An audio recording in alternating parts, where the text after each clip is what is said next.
Oke guys, Assalamualaikum, balik lagi dengan Jaki. Dan hari ini tanggal 17 Maret 2023. Kita nggak akan ngobrolin emiten, kita nggak akan ngobrolin hal-hal yang berbau data-data dan angka-angka, nggak akan membicarakan hal-hal yang rumit mengenai laporan keuangan kinerja perusahaan. Kita akan ngobrol santai aja guys, ngobrol santai karena begini guys, kita curcol ya guys ya, curcol. Gue pribadi ini video ini gue buat karena curhatan gue guys.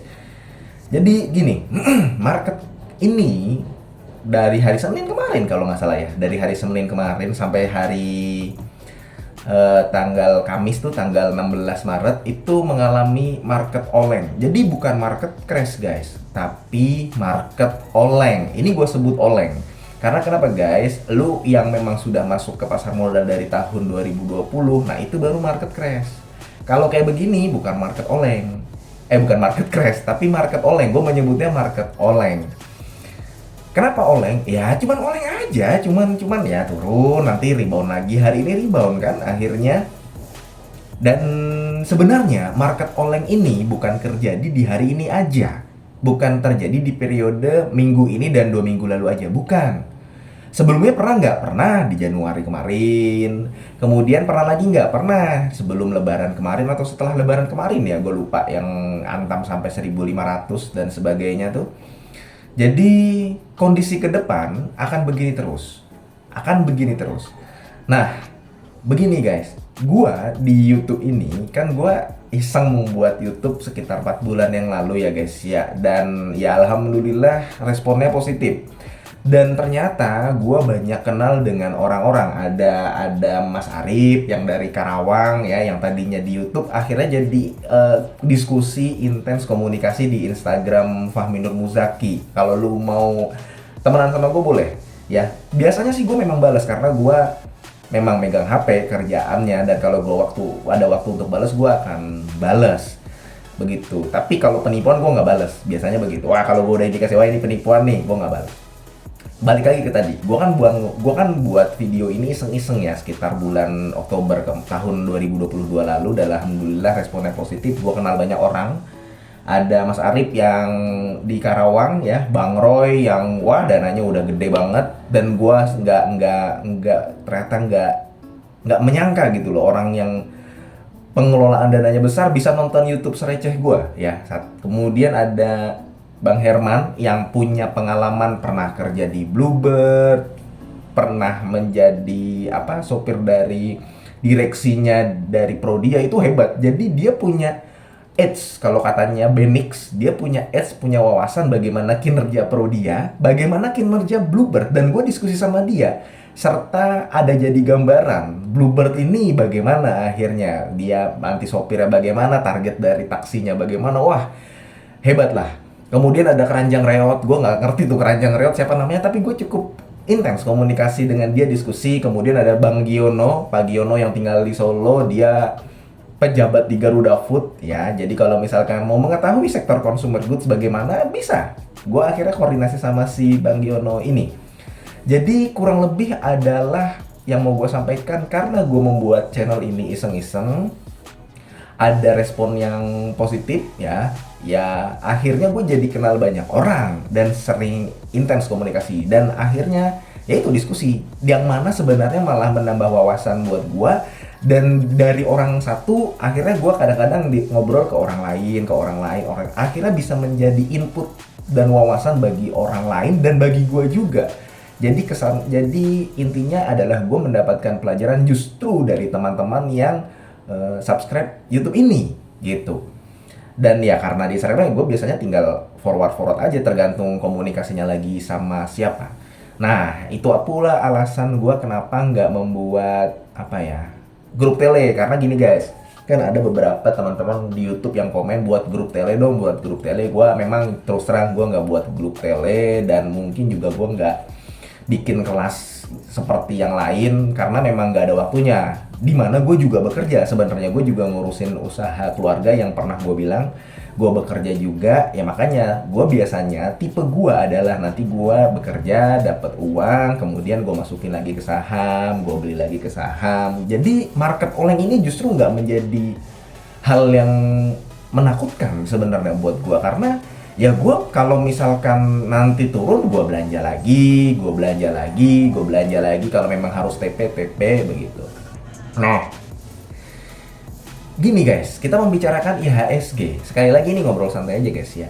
Bagaimana IHSG ke depan dan apa langkahnya? Jadi IHSG ya, gue merasa IHSG ke depannya akan begini. Ya begini tuh bagaimana ya? Begini itu ya turun, naik, turun, naik. Dan kondisi market oleng seperti ini akan terjadi lagi menurut gua. Kita nggak usah ngomongin data, kan tadi gue bilang di awal kita nggak ngomongin data yang penting-penting lah. Kita ngobrol santai aja.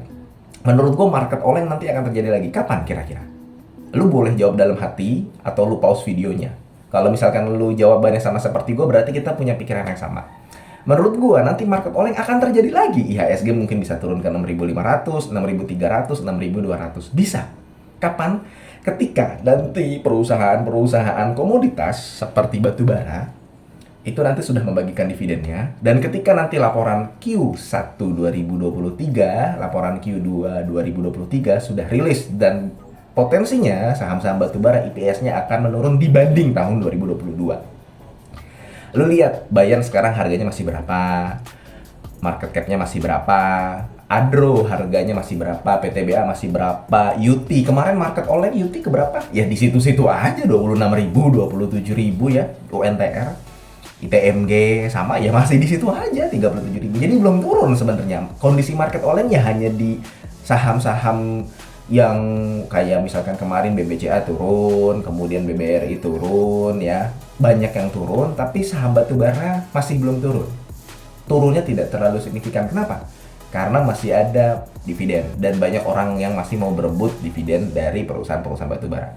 Dan nanti ketika perusahaan-perusahaan batubara sudah membagikan dividen, ada potensi market oleng akan terjadi lagi. Makanya kita harus menyiapkan uang, harus menyiapkan peluru.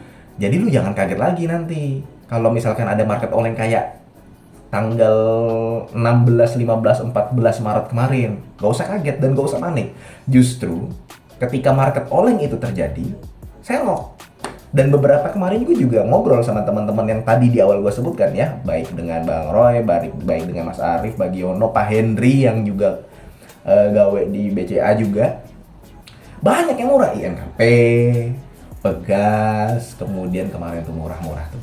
Kemudian Demas, kemudian BRIS itu turun juga, kemudian BTPS ya, BTPS juga turun. Jadi sekarang udah naik lagi, SMGR naik lagi yang kemarin di harga 5.800. Murah banget itu kemarin. Jadi naik lagi gitu.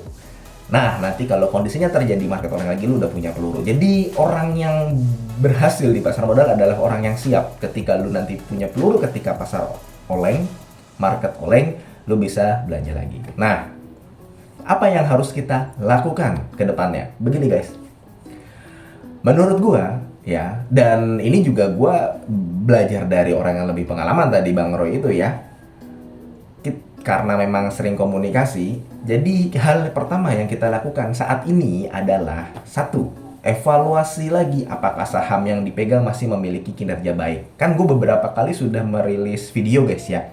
Ada yang memang kinerjanya bagus, meningkat. Ada yang memang kinerjanya turun sehingga kita sepertinya perlu mempertimbangkan untuk lepas.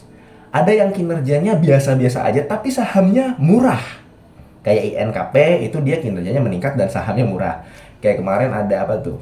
Yang gua update terakhir tuh ada Avian, itu memang secara ROE, secara ROA dan secara NPM dia turun sehingga perlu dipertimbangkan untuk kalau lu punya barangnya lu bisa jual. Kemudian ada lagi tuh perusahaan-perusahaan yang memang dia murah kinerja tapi belum bagus sebenarnya, SMGR. Nah, itu salah satu contoh-contoh saham ya yang kita perlu evaluasi, masih layak nggak sih ini saham ini di hold gitu. Kemudian yang kedua, evaluasi kembali apa tujuan membeli saham yang dipegang dan berapa target jual dan harganya ya. Begini guys, salah satu saham yang ada di portofolio gua saat ini adalah SMGR ya, dan gua posisinya minus. Portofolio gue sebenarnya juga masih minus saat ini, dan SMGR gue posisinya sedang dalam keadaan minus.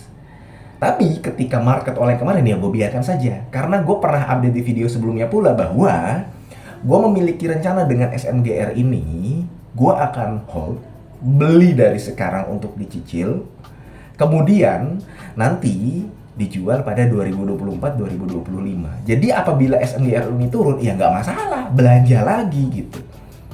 Nanti misalkan turun lagi di bulan Juli, di bulan Agustus belanja lagi.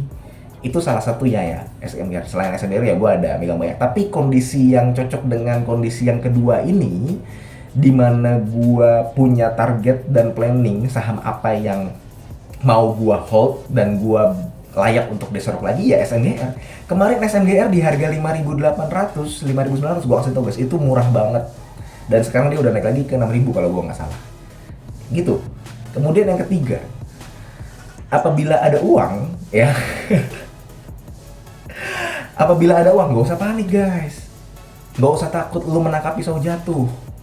Lu kalau misalkan punya uang, beli emiten yang memang bagus, dia membagikan dividen rutin. Nah, sekali lagi guys, dividen rutin, nggak perlu dividen yang besar-besar banget, tapi yang penting dia rutin. Nah, apabila ada uang, lu beli lagi perusahaan yang fundamentalnya bagus, yang harganya terkoreksi paling banyak, atau akumulasi lagi saham yang dipegang di harga yang lebih murah. Jadi kalau misalkan lo memiliki uang, silahkan serok lagi. Ada istilah di media sosial itu menangkap pisau jatuh. Guys, menangkap pisau jatuh menurut gua adalah kalau lo beli saham yang lo tidak mengerti sahamnya apa, dia bergerak di bidang apa, industrinya bagaimana, pertumbuhan ROE, NPM, ROA-nya bagaimana, itu baru yang namanya menangkap pisau jatuh. Ketika lo beli di harga rendah, ternyata dia lebih rendah lagi, gitu. Tapi kalau misalkan lu mengetahui ROA-nya, pertumbuhannya, ROE-nya, pertumbuhannya, NPM-nya, pertumbuhannya, pendapatannya naik terus, laba bersihnya naik terus, dia bagi dividen. Ketika sahamnya terkoreksi, ya belanja lagi. Itu namanya bukan menangkap pisau jatuh, tapi tambah muatan, akumulasi kepemilikan saham, bukan menambah pisau jatuh. Itu guys, kalau menurut gua, itu langkah yang ketiga. Langkah yang keempat adalah, apabila tidak ada dana, simpel aja. Langkah terbaik seorang investor adalah dengan tidak melakukan apa-apa. Jadi ini hasil diskusi dengan Bang Roy ya, dan Bang Roy memberikan sebagai orang yang pengalaman, memberikan ini, dan gue share kepada lu. Dan apa yang gue lakukan di antara 4 langkah ini, gue langkah pertama, langkah kedua melakukan. Dan gue melihat bahwa saham yang gue pegang setelah gue evaluasi masih layak kok di hold, nggak masalah gitu. Kemudian yang kedua, tujuan membelinya yang tadi SMGR ya guys ya.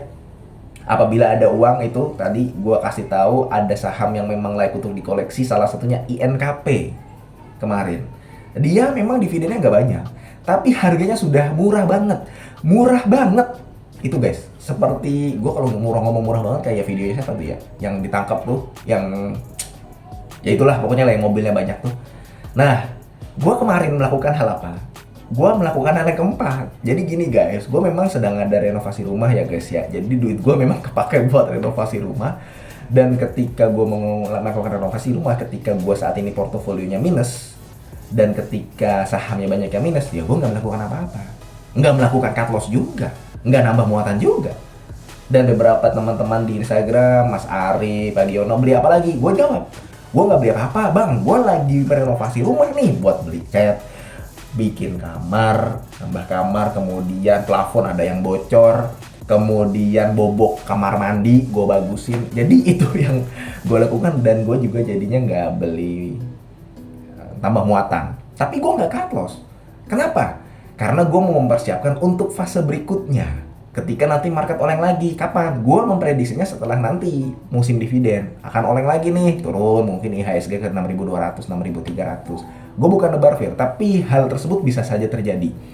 Dan ketika nanti renovnya sudah beres, gue sudah fokus lagi untuk membeli akumulasi kepemilikan saham. Nanti ada musim dividen di mana portofolio gue juga ada beberapa yang gue harapkan potensi dividen yieldnya besar. Ya gue udah siap di fase selanjutnya. Di fase ini memang gue nggak membeli, memang rencana gue emang gue nggak fokus untuk membeli, untuk akumulasi, karena gue ada keperluan lain nih gitu. Tapi nanti akan terjadi lagi, dan bisa jadi akan terjadi lagi. Kita sudah menjadi orang yang siap. Begitu guys. Jadi paling itu aja guys, sorry agak lama, ini curcol aja cerita-cerita mengenai IHSG ya guys ya. Dan ini nggak ada data-data sih, gue nggak bukan orang yang nanti mencari data dan sebagainya, enggak. Data-data itu kita bisa cari sendiri di sosial media, dan data-data itu biasanya gue tunjukkan ketika gue membahas per emiten. Kalau sekarang kan lagi curcol aja, jadi kita ngobrolin ngalor ngidul kayak tadi. Kemudian nanti ada politik, pemilu ya guys ya, gue tadi ngobrol juga sama teman-teman. Kemudian ada potensi ketegangan antar negara ya kan, wah seru lah gitu guys. Ya, mudah-mudahan video ini bermanfaat. Semoga lu sehat selalu sehingga kita bisa bertemu kembali di video-video selanjutnya. Ini bukan ajakan jual beli ya guys. Gua akhiri. Wassalamualaikum warahmatullahi wabarakatuh.